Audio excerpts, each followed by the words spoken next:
Ayan,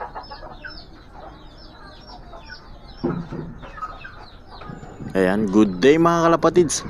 Bale, i-check natin yung mga mahihinang nilalang natin. Ayan. Ayan. At ayan sila. Hindi sila makalabas ngayon kasi malakas yung ulan-ulan niya. Bumubugso-bugso. Kaya hindi naman natin silang pwedeng paliparin. Baka kasi masalpok pa sila at madisgrasya.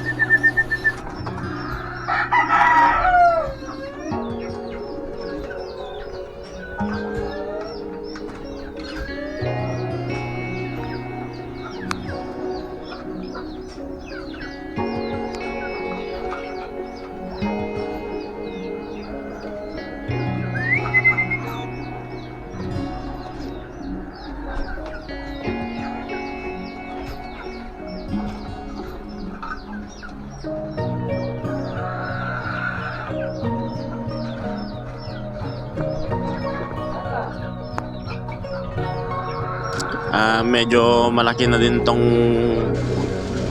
inakay natin.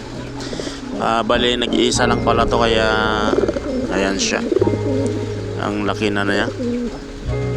Bali naka summer ring pala to. Tsaka siguro magbe-breed pa tayo ng mga 8 pa, ganun, para mas malami tayong panlaban sa summer. Ayan, cutie cutie.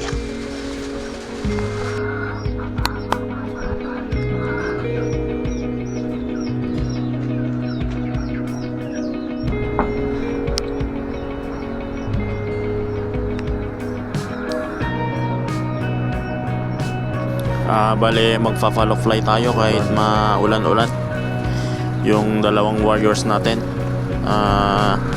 ito yung laban natin sa bakbakan sa tag-ulan. Yan, para masanay naman sila sa maulan-ulan.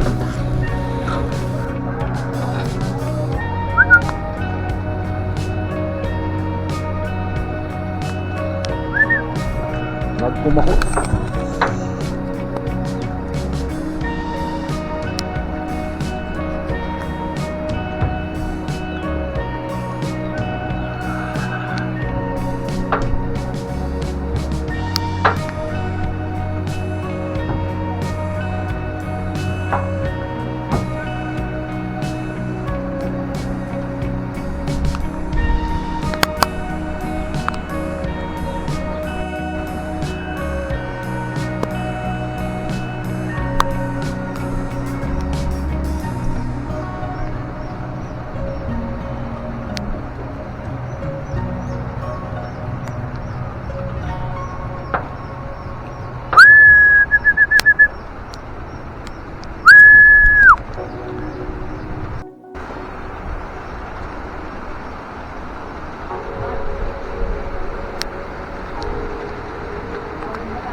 Bumaba muna pala tayo mga kalapatids kasi masyado nang malakas yung ulan sa taas.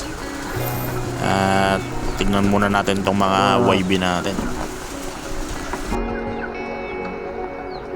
Parang mas madami yung mga grizzle natin sa mga summer warriors natin. Panay grizzle kasi yung dalawang breeder natin dun. Bale yung dalawang YB pala natin dito is pang stock lang sila. Mas maganda yung magtabi tayo para na preserve natin yung linyada ng mga warriors natin. Mga gutom na rin tong mga YB natin. Ayan, dami na nila. Mukhang makaka-crowded tong kulungan natin pagdating ng mga 8 pa.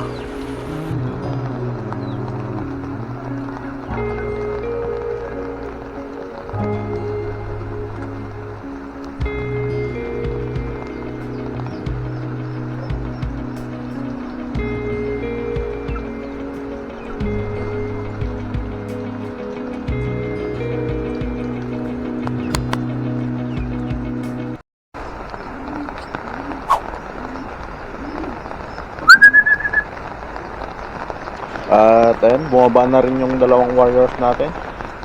At ayan lang mga kalapatids, update ko ulit kayo sa ating susunod na video. And don't forget to like, comment, and subscribe to my YouTube channel. Bye!